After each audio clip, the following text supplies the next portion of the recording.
Pitäisikö vaihtaa tunnari? Ei kun tunnari, kun alku. Morjesta pöytää. Hirvestä kyrpään. Hei sun heiluilles. Moi sun meireilles. Tässä Minttu Viinanen. Ja Simona Muna.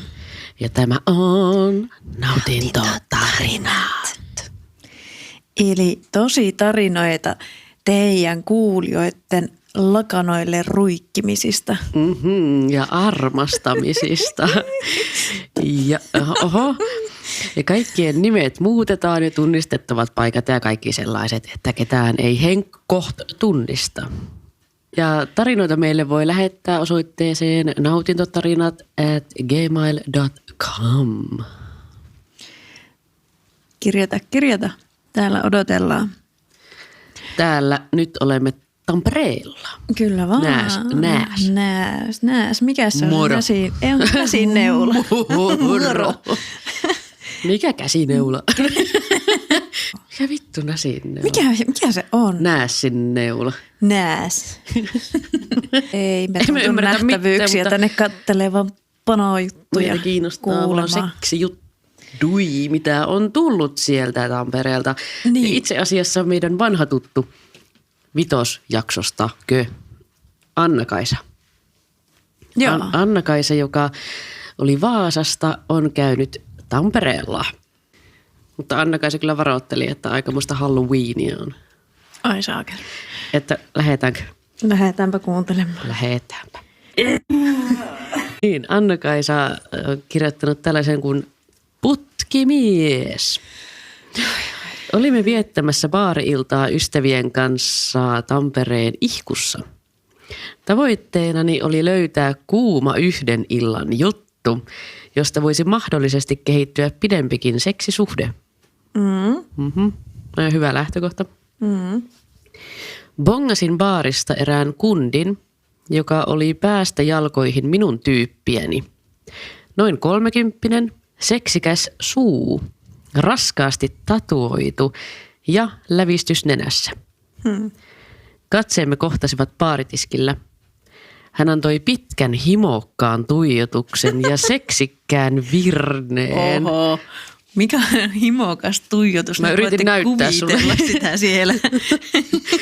Minttu Viinanen tuijottaa jonkun tulkinnan mukaan himokkaasti. Ja seksikkäällä virneellä.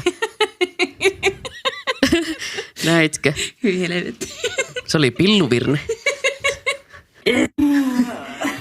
Ajattelin, tuo mies on varmasti pannut aivan valtavasti ja tietää mitä tekee. Häneltä saan sitä mitä etsin.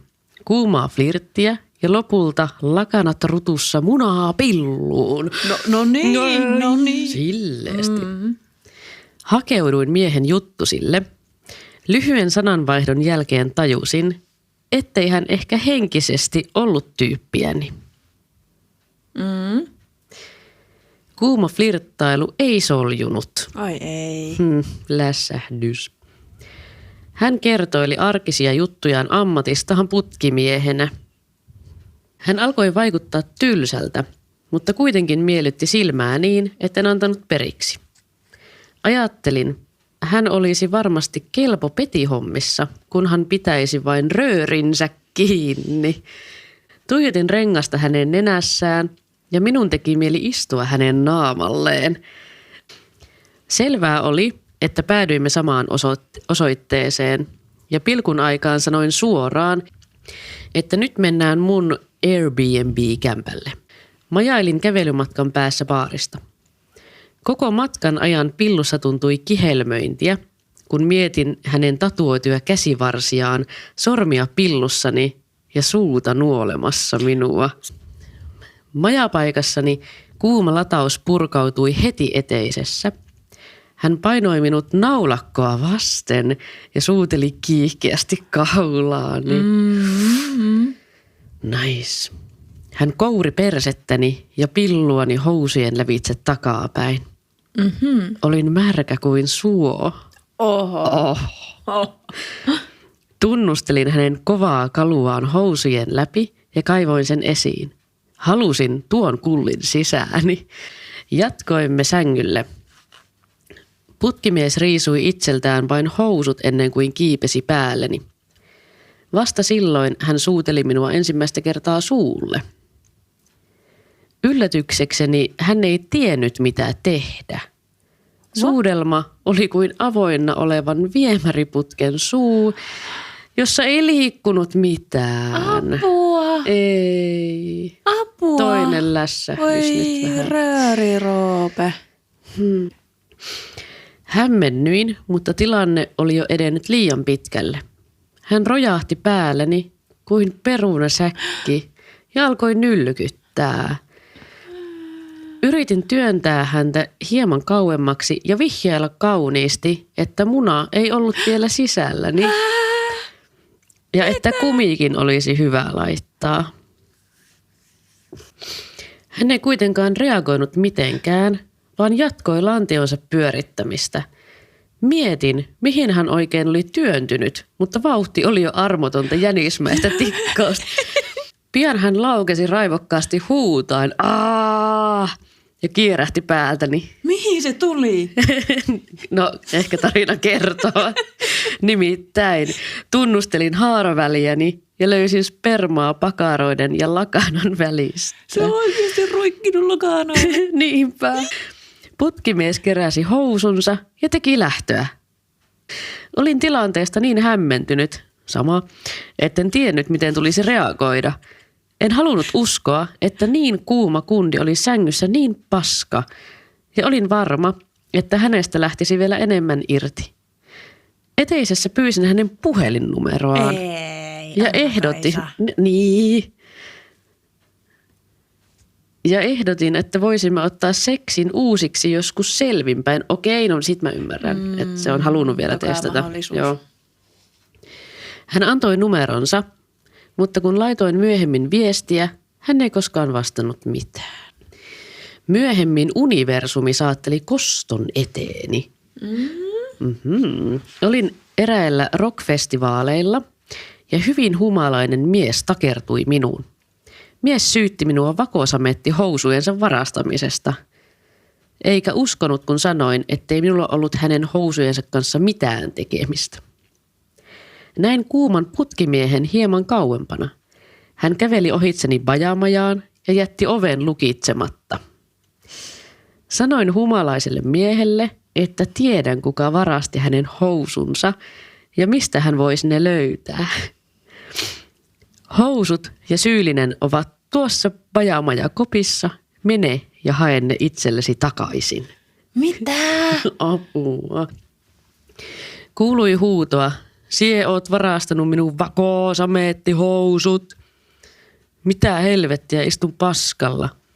Pian putkimies tuli bajamajasta. Hän huomasi minut ja tervehti vaikeana. Että mitäs et vastannut viestiin. Nyt sait vihaisen miehen kimppuun. Olipas erikoinen lopputarina.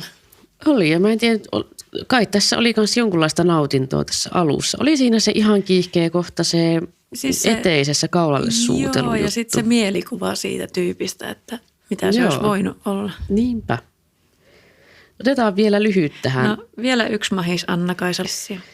Niin nyt kaikki pitäkää housuistanne kiinni, kun tulee Anna-Kaisan kuumat pizzatreffit.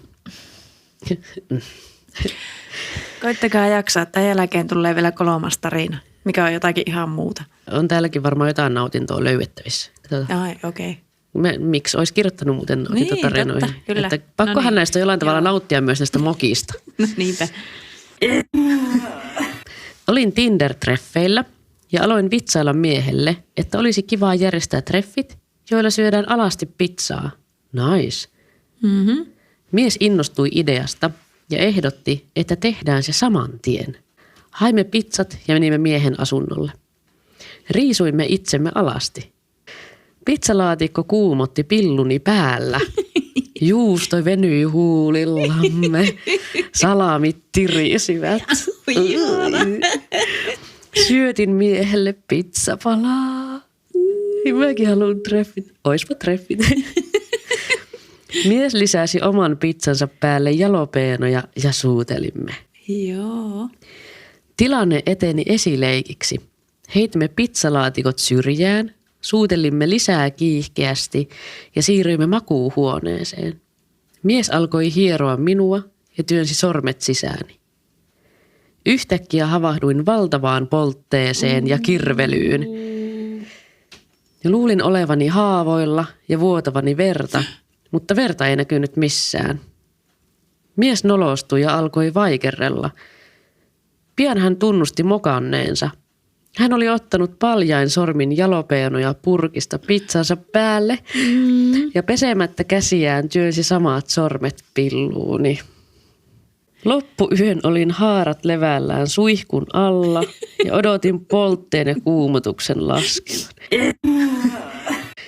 Voi Anna-Kaisa, kun mä toivon niin paljon parempaa. Älä luovuta. Että jos teillä on seuraavat pizzatreffit, niin pitäkää vaan vaikka pelkästään juustot mukana. Joo, margaritat vaan tilaa. Juustot mukana. Mutta kiitos näistä. Jos vielä kirjoitat, niin toivotaan parempaa menestystä näihin Onnea ja menestystä. sessioihin. Tai sitten tuu tänne mun kanssa Nunna Luostari elämään. Täällä on ihan kivaa. Kolmas tarina. Saattaisi olla vähän lupaavampi, mitä tuo Anna-Kaisa. Nice. Ja tämän on kirjoittanut Miia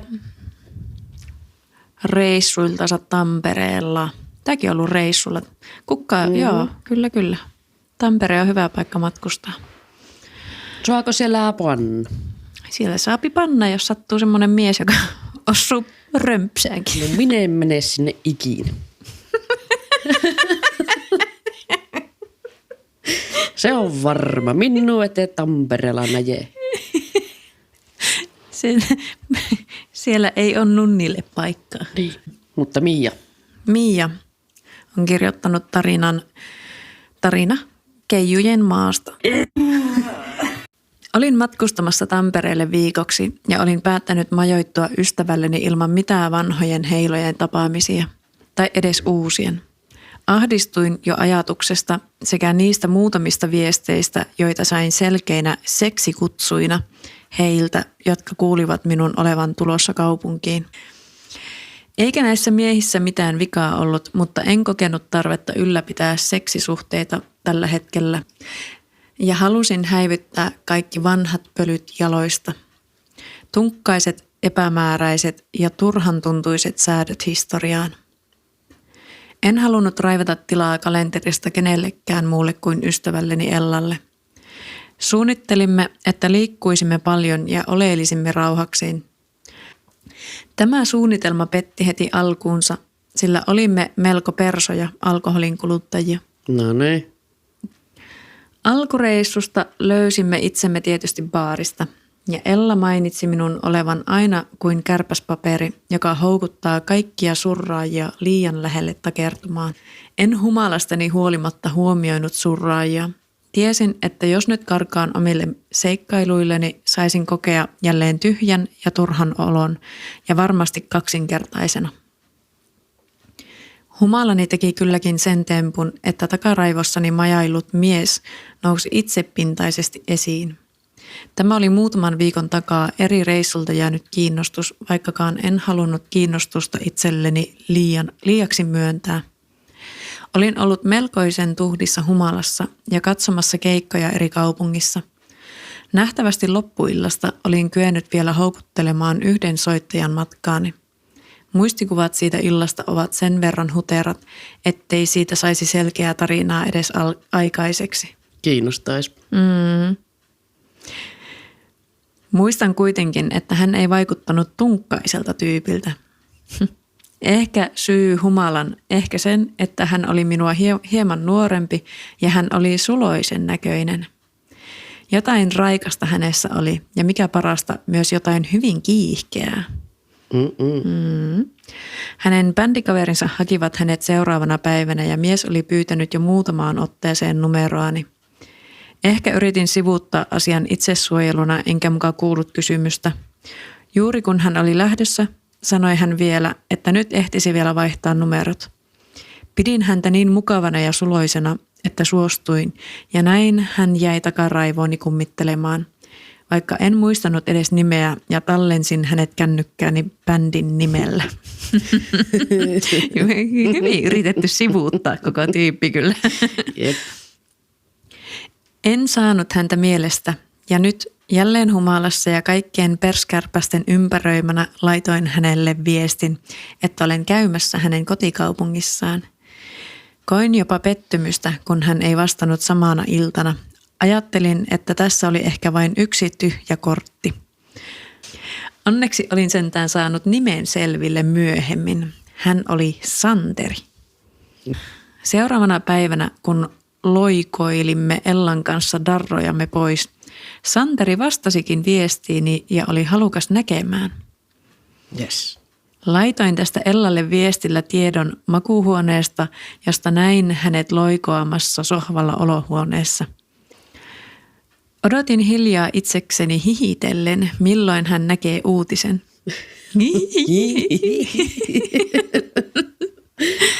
Olinhan tietysti kertonut älyttömän iltani hänelle. Ella selaili kännykkäänsä, pian kääntyikin katsomaan minua leveällä hymyllä ja sanoi, mitä, siis laitoitko sille eilen viestiä? Ai jaa, tässä on ollut tämmöinen salaista viestittelyä. En voinut muuta kuin hymyillä yhtä leveästi takaisin, että saatoinpa laittaakin. Eihän minun pitänyt näin tehdä ja sitä olin Ellalle uhonnut. Itsesuojeluvaistooni oli päässyt särö ja kiinnostus oli suurempi kuin mahdolliset henkiset ahdistukset. Sovimme tapaamisen muutaman päivän päähän. Ella ehdotti meille galleriakäyntiä ja Santeri halusi viedä sen jälkeen minut kirjastoon katsomaan keikkaa.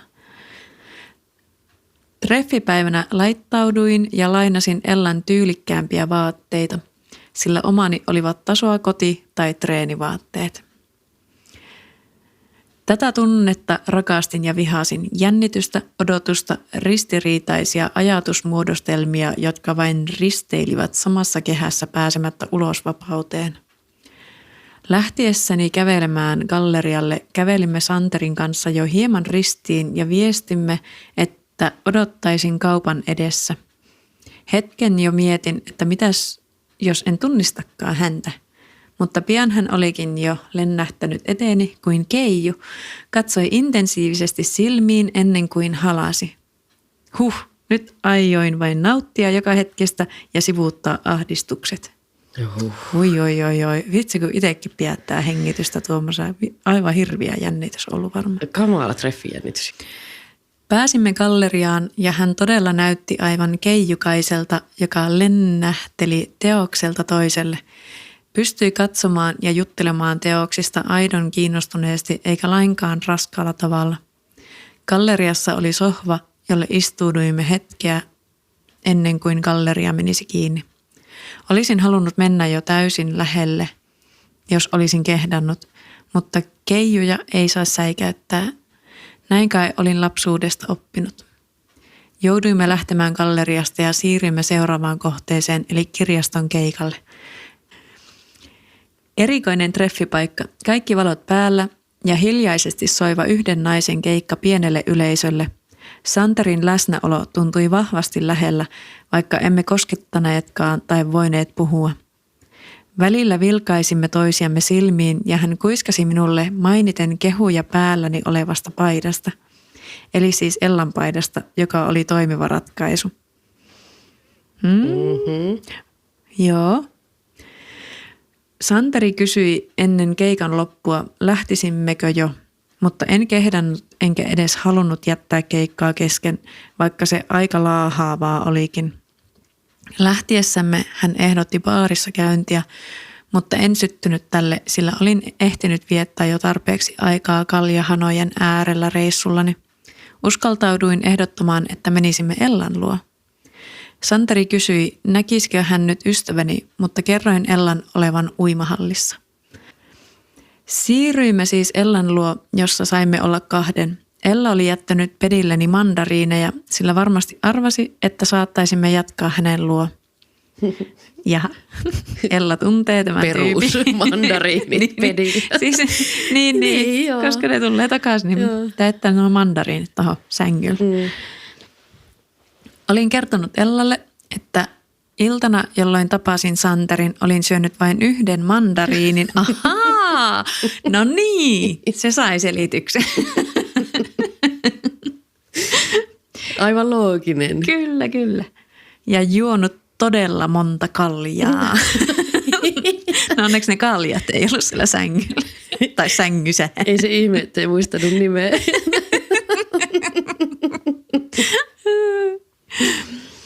Kävimme siis pedille nauttimaan nämä lämpimän vittuilun hedelmät.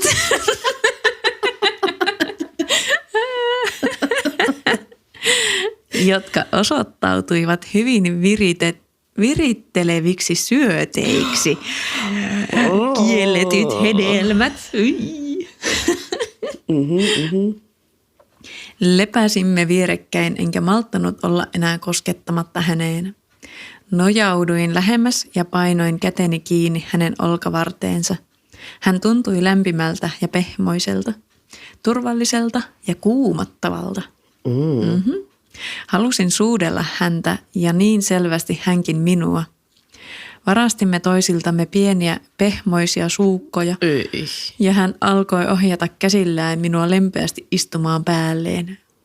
Jatkoimme suukottelusta suutelemaan ja hieman jopa hävettää myöntää, mutta olin jo todella kostunut tässä vaiheessa. Tosin se takaraivossa kytenyt treffien aikainen kiihotus sai nyt vain päästä kerralla esiin. Liikutin lantiotani kiinni hänessä ja kaikki lämpö tuntui pakkautuneen alas. Suoristin selkäni ja kysyin mukaviattomasti, mitä haluaisit tehdä? Santeri vastasi haluavansa ainakin riisua paitani. Olisin ollut aivan valmis repimään vaatteet päältämme heti, mutta hän alkoi riisua paitani nappeja kiusoittelevan hitaasti. Ai. Sain itseni rauhoitettua ja takaisin hitaaseen tilanteesta nauttimiseen. Santeri avasi myös rintaliivini hakaset. Nautin hänen otteistaan, jotka olivat varmoja sekä lempäitä. Katse koko ajan intensiivinen ja läsnä oleva. Siirryin hänen päältään ja hän kysyi vuorostaan hymyillen, mitä minä haluaisin tehdä. Vastasin samoin, että haluan riisua hänen paidan. Aloin nostamaan paitaa ja hän riisui paidan kokonaan. Suloinen keijumies syttyi silmissäni yhtäkkiä hieman vaarallisemmaksi, kun hän olisi riisunut siipensä ja valmis siirtymään kuolevaisten tasolle nauttimaan lihallisista iloista. Vau, ihana lause. Näin kai keijut viettävät viikonloppujaan ihmisten kanssa. Hän alkoi riisua housujani, sain heittäytyä vietäväksi ja rauhallisen kiusoittelevaan tunnelmaan, jota hän osasi pitää yllä. Ai että. Vau! Hyvä keijumies. Olin täysin alasti ja hänellä vielä housut jalassa. Santeri varmisti, että onko nyt varmasti hyvä hetki tälle, jos ystäväni saapuukin yhtäkkiä kotiin. Rauhoittelin, ettei hän palaa ainakaan tuntiin, joten voimme olla ainakin sen aikaa rauhassa. Hän jatkoi taitavaa kiusoitteluaan suudellen sisäreisiäni ja siirtyen pikkuhiljaa suukottamaan ja hitaammalla temmolla kokeilemaan kielellä klitorista. Hitaammalla temmolla, voi että. Niin herras jees taas.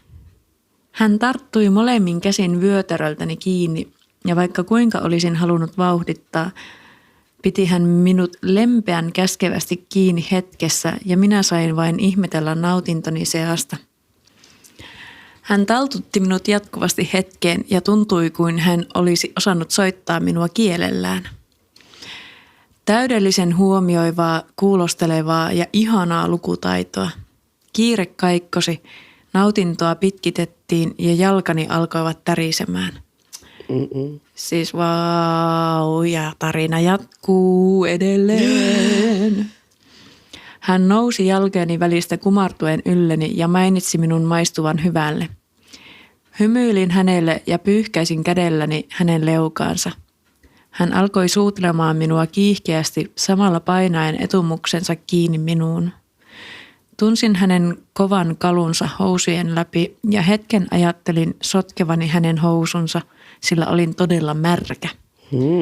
En voinut tätä kuitenkaan kauaa miettiä, sillä lantioni päätti kaiken puolestani ja painautui vasten haluten lisää. Nousin istuvampaan asentoon, vein käteni hänen housujensa sisään, jotta saisin viimein koskea häneen. Leikin kädelläni hänen peniksellään ja edelleen suutelimme. Hetken päästä hän nousi ylös seisomaan ja minä menin takaisin selälleni. Hän katsoi minuun itsevarmasti ja alkoi riisua housujaan. Jälleen kerran hyvin hitaasti pitäen tilanteen hallussa. Minua ei varmastikaan ole ikinä kiusoiteltu näin varmoin ottein. Että se olenkin minä, joka haluan ja heti toista, enkä malttaisi odottaa. Tunsin jopa uutta epämääräistä ujouden ja halun sekoitusta, kun näin hänet edessäni alastamana, kovana ja itsevarmana, katse minuun koko ajan kiinnittyneenä. Kuinka moneksi hahmoksi tämä keiju voi muuntautua? Ensin ihmiseksi ja siitä vielä joksikin puolivilliksi kentauriksi. Ajattelin samalla myös hieman ilkikurisesti, että toivottavasti nyt naapuritalosta joku olisi näkemässä, sillä tietenkään verhot eivät olleet kiinni. Ja Ella oli maininnut, että isoista ikkunoista sitten näkyy sisälle aika hyvin. Santeri laskeutui päälleni ja tuntui kuin pitkä odotus viimein palkittaisiin. Kiusoittelu jatkui edelleen ja koetin vain malttaa pysyä itse rauhallisena. Hän alkoi työntyä minuun hitaasti, ensin vain hieman pysytellen kokeilevalla, pienellä liikkeellä sisälläni. Asteittain hän siirtyi kokonaan sisälleni ja kaikki tämä tuntui aivan taivaalliselta. Hän jos joku osasi soittaa minua ja myös alkuun tarkasti virittää. Aiemmin ajattelin, etten pahemmin halua katsoa silmiin seksin aikana, sillä se nyt taisi olla osa itsesuojelua, ettei tarvitse kohdata toista liiaksi. Nyt en saanut katsetta pois hänen silmistään ja kaikki tuntui täydeltä, rauhalliselta ja siltä kuin minut olisi liikaa leikkivänä koiranpentona koulutettu kuuntelemaan ja olemaan läsnä. Ajantaju oli kadonnut jo ajat sitten ja jatkoimme rauhaisaan tahtiin. Sanoin hänen tuntumaan aivan todella hyvältä ja hän toisti sanani, suoristi selkänsä ja jatkoi rauhallista soittoaan sisälläni. Aloin hieromaan klitoristani ja yhdessä tämä työntöjen kanssa saivat minut laukeamaan isosti ja aika yllättäen. Hän tuntui olevan tyytyväinen eikä jatkanut omaan orgasmiinsa saakka. Oho. Okei. Ehkä hänellä oli mielessä kuitenkin se, että olimme ystävälläni, joka saapuisi kotiin tai sitten keijut ovat todellisia herrasmiehiä. No niin. Olin ihmeissäni tästä kohtelusta, jossa sain olla vietävänä ja kaiken huomion keskiössä. Laitoin Ellalle viestin, että ei kannata tulla kotiin nyt ainakaan puoleen tuntiin. Halusin olla itsekkäästi vielä tämän miehen vierellä ennen kuin hän pukisi siivet ylleen ja lennähtäisi pois. Kun hän teki lähtöä, saatoin hänet ulos ja rappukäytävässä huomasin hänen mustat housunsa, joiden etumus oli aika rivolla tavalla tahrainen. Apua. Oi ei. Hän yritti hieman pyyhkäistä housujaan, mutta mainitsi kantavansa näitä nyt ylpeydellä. Vau, Nice. upea tyyppi, ajattelin ja minua harmitti, kun jouduimme jo erkanemaan. Sytytin tupakan, hän halasi minua vielä takapäin lämpimästi ja lähtiessään suukotti kasvojani. Myöhemmin ystäväni saapui kotiinsa ja kysyi, miksi täällä tuoksuu ihan patsulilta. Oho. Minua hihitytti ja mainitsin treffieni jatkuneen täällä hänen luonaan. Ellan ei tarvinnut kysellä sen tarkempaa raporttia. Enhän halunnut myöskään paljastaa, mitä kaikkea olin saanut kokea tänään keijujen maailmasta, sillä siinä oli itsellekin tarpeeksi sulateltavaa. No kiitos, kun jaoit kuitenkin meidän kanssa. Olipa mahtava tarina. Eli jos jossain tuoksuu patsuli, niin tiedätte, Se on sitten että pillu. keijut on käyneet Oho. kuulkaas kylässä. Joo. Ei se ollut pillu kuin patsuli, se on eri asia. Mutta joo, olisi kyllä, jos joku tietää keijujen osoitteen, niin saa laittaa YV. Minä menen sinne soittotreeneihin välittömästi. Oli kyllä keijujen maasta tämmöinen Santeri. Hyvää työtä. Anna-Kaisa voisi hakea tämmöisiä keijuja itsellensä jostakin. Niin. No niin, semmoinen tarina oli nyt tähän loppuun. Ja sitten loppusana. Sieltä. Loppusana. Älkää, no niin. Minttu Viinanen heittäytyi villiksi. Täällä oli ihan Toimi tuo tarina kyllä niin, että tuli ihan tämmöinen jonkun keijun pitäisi tulla vähän kesyttämään sitä. soittelemaan tätä harppua. Niin, että jos jollakin on se osoite sinne keijujen maahan, niin saa laittaa YV. Niin. Minä muina harppuina juoksin sinne. No niin. Sitä ei lasketa sitten, koska se ei ole ihmisten maasta täältä luostarista. Niinpä. Se on ihan eri. Joo. Seuratkaa meitä Instassa, Spotifyssa, YouTubessa. Tykkäilkää, antakaa kovia pisteitä ja kovia paketteja toisillenne. Hehe. Jotta voitte kirjoittaa meille sitten niiden antamisista tarinoita.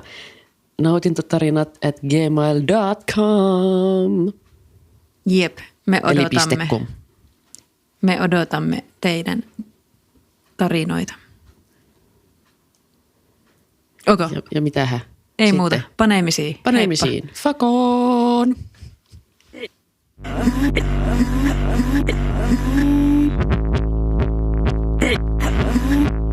Hey.